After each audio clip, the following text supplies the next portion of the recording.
Good morning, everyone. This is Jyoti Mamoria. So let's start with our session. How are you? How's everybody? So stay tuned with our vocabulary parts. And जिसने मेरे channel को subscribe नहीं किया है, जो मेरे channel पे first time आया है, वो सब्सक्राइब करेगा, लाइक करेगा, शेयर करेगा. या फॉर एनी रीज़न जो भी डाउट है उसके लिए जो भी डाउट है उसको कमेंट कर सकते हैं. ठीक है. So let's get started without wasting time.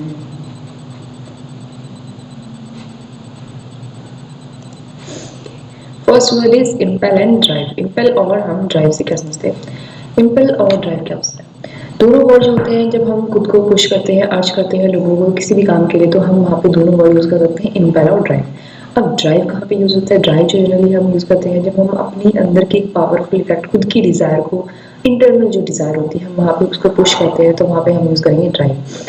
Likewise हमने क्या, driven by a desire for conquest, यानी कि उसे कॉन्क्वेस्ट करना था, यानी कि चढ़ाई, लाइक किसी भी राजा को चढ़ाई करनी है तो उसको खुद की ही डिजायर से ड्राइवन हुआ, खुद की डिजायर से वो पुश हुआ.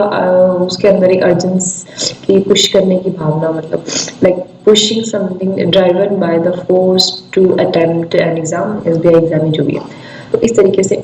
तो यानी उसने खुद को अटेम्प्ट किया कि वो क्लासेस लेगा इस तरीके से. ठीक है. तो वहाँ पे हम यूज करेंगे ड्राइवन.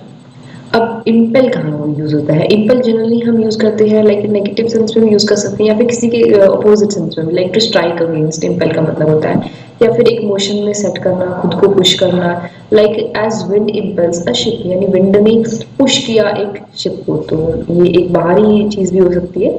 जनरली हम जैसे ड्राइवर, हम अपनी अंदर की इमोशंस या डिजायर को देख सकते हैं, तो वैसे इम्पेल जो होता है ये बाहर के लिए भी यूज हो सकता है. ठीक है. Impale bye the force, impelled to act by the pleasure, इस तरीके से. ठीक है.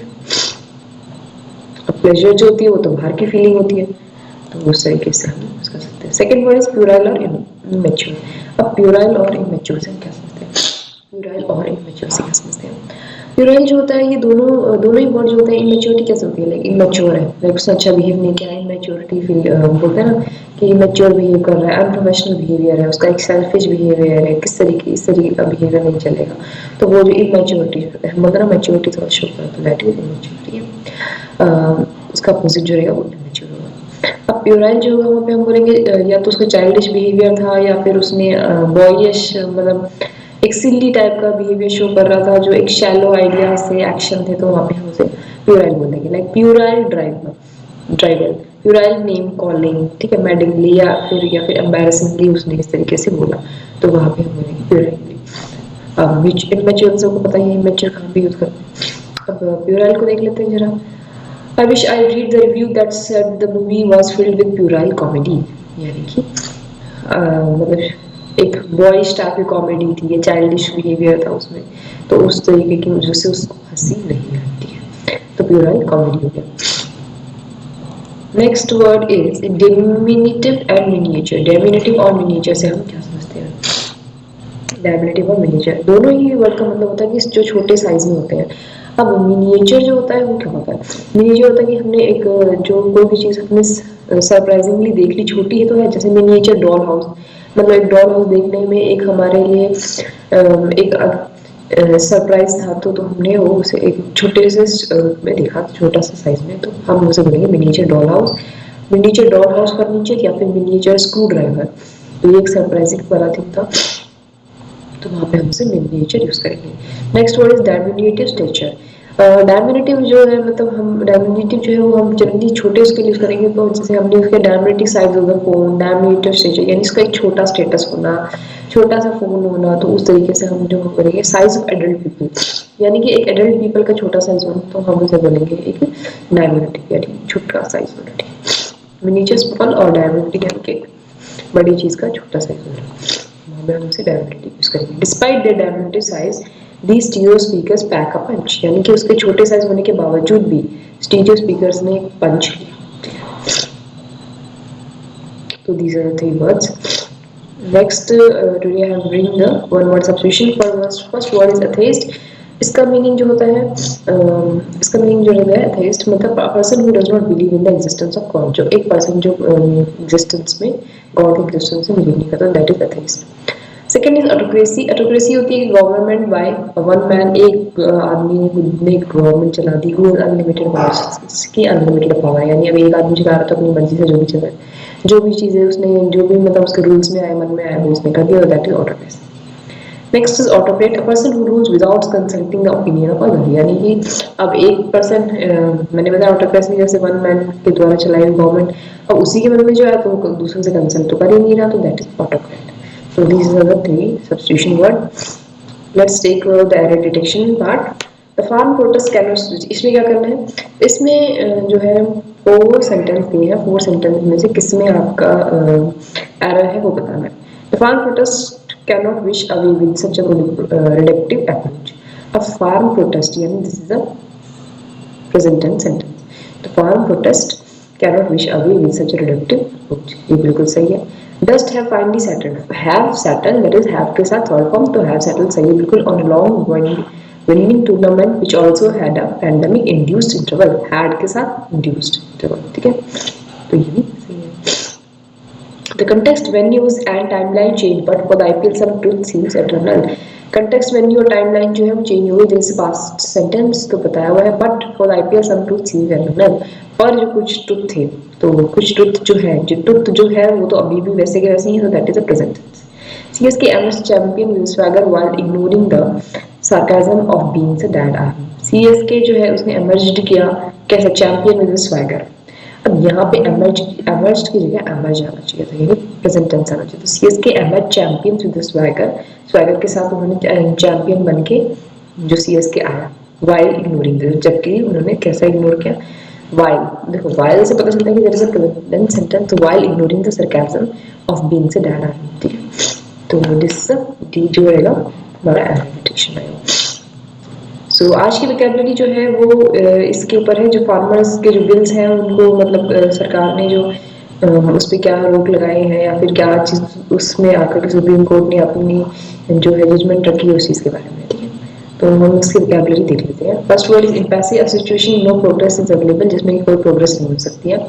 Lay down is like a phrase, और हम बोल सकते हैं lay down to give up, यानी कि गिव अप कर देना, किसी अपने खुद को सरेंडर कर देना, that is lay down. Interminable का मतलब होता है एंडलेस। देखो इंटरमिनेबल ए बी एल जिसमें आते हैं, दैट इज एन एडजेक्टिव, ये एक एडजेक्टिव है, इसका मतलब है एंडलेस, इसका कोई एंड नहीं है। Next word is implicit, very closely connected with, जो कि क्लोजली हम बोलते हैं इम्प्लिसिट, इम्प्लिसिटली वो उसके पास बैठा है, तो इम्प्लिसिट यानी वेरी क्लोजली कनेक्टेड उसके साथ में। अनसेवरी, सेवरी मतलब होता है टेस्टफुल, और जो अनसेवरी यानी जो विदाउट टेस्ट होगा तो उसको हम बोलेंगे disagreeable to the taste, unsavoury. To break the deadlock, ये एक इडियम है, to break the deadlock, to bring to an end a stalemate और स्टैंड स्टिल, यानी किसी भी मतलब उसमें एंड पे उसको लेके आ जाना, उसे स्टैंड स्टिल खड़े करा देना, उसका काम रोक देना, that is to break the deadlock. Okay, break through का मतलब होता है a sudden dramatic and important discovery of development, किसी भी डेवलपमेंट में एक सडन से कोई भी डिस्कवरी हो जाना, ड्रामेटिक वे अलग से एक मोड़ ले लेना, दैट इज वहाँ पे हम उसे ब्रेक थ्रू यूज करेंगे। Repeal, revoke to put an end to, repeal का मतलब होता है रिवोक, रिपील का मतलब है revoke to put an end to, किसी भी उसको काम को एंड पे लेके आना। या फिर रिवोक होता है हम लोग उसको वापस जैसे जो हम उसको रिवर्ट बैक करेंगे, बैक रिवर्ट करेंगे तो उसको हम बोलेंगे revoke. Expedite, to make something happen faster, to speed up a process, to make something happen faster, किसी चीज़ को भी फास्ट मतलब किसी भी प्रोसेस को स्पीड अप करना, तो हम बोलेंगे expedite. Next is reconcile, restore family relation between, reconcile का मतलब होता है फैमिली रिलेशन बनाना, तो दैट इज मतलब फिर से बनाना, रिस्टोर वापस उस जगह पे लेके आना, तो हम उसे बोलेंगे रिकॉन्साइल। डिस्टॉर्शन मतलब होता है किसी भी शेप को देखो बिगाड़ दिया, तो वहाँ पे हम उस चीज़ को स्टेट को हमने किसी भी शेप को हमने बिगाड़ दिया, तो उस स्टेट को बिगाड़ने को भी हम डिस्टॉर्शन बोलते हैं। So coming to our editorial part, today's editorial is about the farming, जो फार्म जो प्रोटेस्ट कर रहे हैं, लोग जो प्रोटेस्ट कर रहे हैं फार्मर्स, फार्म लॉस को लेकर के उसी बारे में। एंड द इम्पैसे, यानी कि हमें इस इम्पैसे को हमें एंड करने की ज़रूरत है, इस सिचुएशन को हमें एंड करने की ज़रूरत है, इसको और आगे बढ़ाना नहीं है। On prolonged impasse of the three farm law, यानी थ्री फॉर्म के लॉ है उसको और लंबा ना ले जाते हुए सॉल्यूशन, एक सॉल्यूशन की ज़रूरत है जो कि कोर इशू जिसका कोर इशू क्या है, कंसर्निंग फार्मर्स को लेते हुए, not mainly for road block, जिनका काम रोड ब्लॉक करना नहीं है, उनका इशू है कि फार्मर्स से जो मतलब है उनका इशू फार्मर से रिलेटेड है। टाइम में है कम, अब टाइम आ चुका है कि जो उनका जो एफर्ट जो है वो कंसर्ट करता है किसकी तरफ, गवर्नमेंट की तरफ एंड प्रोटेस्टिंग फार्मर्स। और जो इसमें फार्मर जो है प्रोटेस्ट कर रहे हैं ताकि वो एक सॉल्यूशन निकाल सके जो लंबे समय से जो इम्पैस से चल रहा है, यानी कि अवार्ड नहीं बहुत हुआ over 3 agriculture related laws enacted जो कि लास्ट साल बनाए गए। सुप्रीम कोर्ट ने एम्फेसाइज किया था पब्लिक रोड्स को जो है उनको ब्लॉक नहीं करना चाहिए, किसी भी एक यूं ही ब्लॉक नहीं करना चाहिए by the protesters.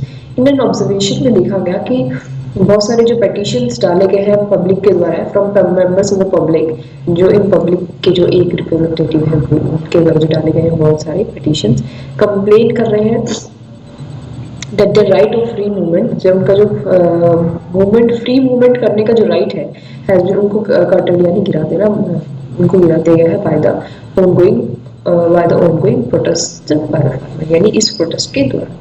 The court has said a solution has to find, और कोर्ट ने बोला कि वो एक सॉल्यूशन इसमें ढूंढेगी। द रोड, इसमें रोड जो है लंबे समय तक जो है ब्लॉक नहीं किया जाएगा एंड इसका कोई कारण नहीं बनता कि वो इस तरीके से सरेंडर कर सके बार बार द लॉ, मतलब इस तरीके से लॉ को गिराते हैं। यहाँ पे लीड का मतलब होता है लॉ को गिराते हैं, ठीक है।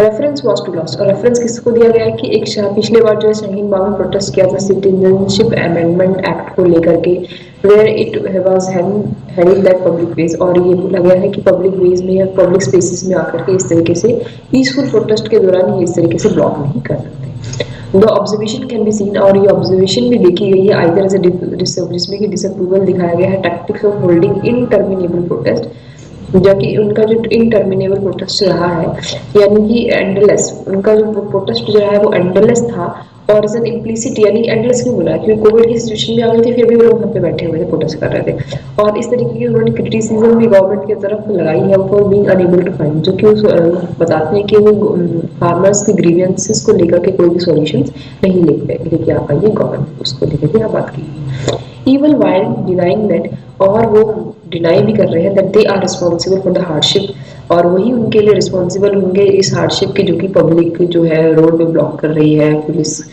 ब्लेमिंग द पुलिस, और पुलिस को ब्लेम कर रहे हैं जो हार्डशिप हो, जो भी हार्डशिप हो गर्मी में या फिर सर्दियों में जो फॉलो करेंगे तो इसके लिए किसको ब्लेम करेंगे, government. The farmers say they should be allowed to continue their agitation, और फार्मर बोल रहे हैं कि वो अपना एजिटेशन जो है रामलीला मैदान में कंटिन्यू करके रखेंगे। However, the government will have none of it, और गवर्नमेंट इसमें कोई नहीं है। रिकॉलिंग द अनसेवरी इंसिडेंट, जिनको इस इंसिडेंट से कोई भी मतलब टेस्ट आ रहा है या फिर they are recalling the unsavoury incidents, ठीक है, इस तरीके का जो कि इस चीज़ पर देख भी सकती है।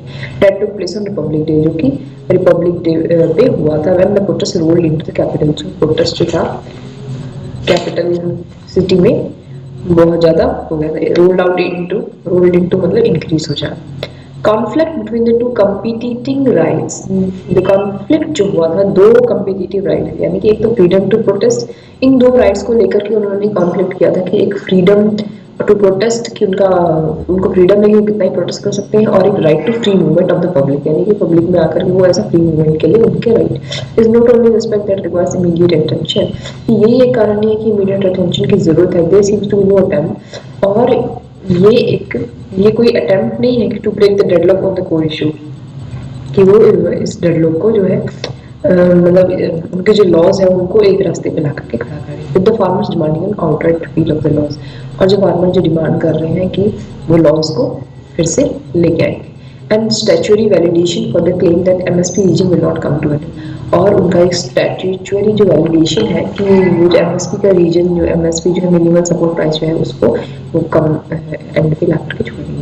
लेट लास्ट ईयर बताया गया कि लेटली जो क्या हुआ था, प्रोटेस्टिंग फार्मर जो है यूनियन मिनिस्टर ने डिड कम टू, उन्होंने एक पार्शियल एग्रीमेंट पे आए थे कि उन्होंने स्टबल बर्निंग को डिक्रिमिनलाइज कर दिया था और सेफ गार्डनिंग जो पावर सब्सिडी थी उसको भी सेफ गार्ड किया था, but the two core demand have not been any breakthrough, पर ये जो दोनों डिमांड है ये किसी भी सडन या किसी भी डेवलपमेंट पे मतलब उन्होंने कोई निष्कर्ष नहीं किया था। It is not out of place to recall that an expert committee constituted for the court, और ये it is not out of place, ये कोई बाहर की बात नहीं है कि रिकॉल करना है एक्सपर्ट कमेटी द्वारा जो कि कोर्ट के द्वारा बनाई गई है कि वो एक रिपोर्ट भेजेंगी, but nothing has been heard about it after that, कि कोर्ट ने तो बोल दिया था एक्सपर्ट कमेटी बनाएंगे, वो फिर रिपोर्ट भेजेगी, बट उसके बारे में अभी तक कुछ नहीं सुना। To an extend the fact that the court has not taken up it again, और कुछ दूर तक तो कोर्ट ने इसे आगे लेके भी नहीं आया, एंड द रिपोर्ट पब्लिक में भी फैक्टर इन द कंटिन्यू ऐसे। और इसी के कारण जो है मतलब पब्लिक जो है अभी इस जो इस एक्टिविटीज़ को है आगे फॉरवर्ड लेके जा रही है। एंड एक्सपीडिटेड हियरिंग, और एक एक्सपीडिटेड हियरिंग जो है इस प्रोसेस को स्पीड करते हुए ये सुनाई भी दे रहा है कि that involve further review of the panels recommendation, कि पैनल्स का जो है रिकमेंडेशन जो है फर्दर उसको आगे लेके जाया जाएगा, और एनी सिमिलर इनिशिएटिव, और ऐसा कोई भी जो इनिशिएटिव है गवर्नमेंट की तरह जो किया जाएगा is needed to arrive at, तो उसको एक सोल्यूशन पे आके खड़ा कर देना पड़ेगा, ना कि कमेटी बना के छोड़ दे रास्ते में, ठीक है। तो उसका एक सोल्यूशन होना चाहिए। ऑब्जेक्टिव्स जो है must not be mainly to, objective इसलिए नहीं होनी चाहिए कि रोड से इंसिडेंटल जो ब्लॉक रोड को जो ब्लॉक किया गया उसके लिए फिर कोई वो रिव्यू या रिजॉल्व कर रहे हैं, उसके लिए कोई रास्ता निकाल रहे हैं, बट टू रिकॉन्सिल और eliminate the deep differences over what the government sees, but कि उसे एक एलिमिनेट करना पड़ेगा जो डीप डिफरेंस जो पैदा हो रहे हैं गवर्नमेंट के, वक्त गवर्नमेंट ने जो देखा है नेसेसरी रिफॉर्म्स होने चाहिए फार्म सेक्टर में, ठीक है। Any reform that seeks to eliminate distortion, और ऐसा कोई भी रिफॉर्म जिसको एलिमिनेट करने की जरूरत है जो सेक्टर में डिस्टॉर्शन का कारण बनी है, must also to win the confidence, और उसको कॉन्फिडेंस विन करना चाहिए, कॉन्फिडेंस जीतना चाहिए फार्मर्स का और प्रिंसिपल स्टेक होल्डर्स। तो यहाँ पे जो ओवरऑल बात लास्ट में जो की गई है वो फार्मर्स के रिलेटेड बोला गया है कि जो उन्होंने बोला है तो गवर्नमेंट ने उसके लिए कमेटी बना के तो दी है, पर उसका सॉल्यूशन निकलना चाहिए, और उसमें क्या डिस्टॉर्शंस है या फिर उसको बना के नहीं छोड़ना है, उसका एक सॉल्यूशन आना चाहिए, और ताकि वो लोगों का या फार्मर्स का जो कर रहे हैं उस चीज़ के लिए डिस्टॉर्शन जो है उनको देखना चाहिए, और उस चीज़ में कॉन्फिडेंट उनका कॉन्फिडेंस जीतना चाहिए। This is all about today guys, thank you for listening, do subscribe and like my channel, if you like the video do subscribe, do like the channel, thank you.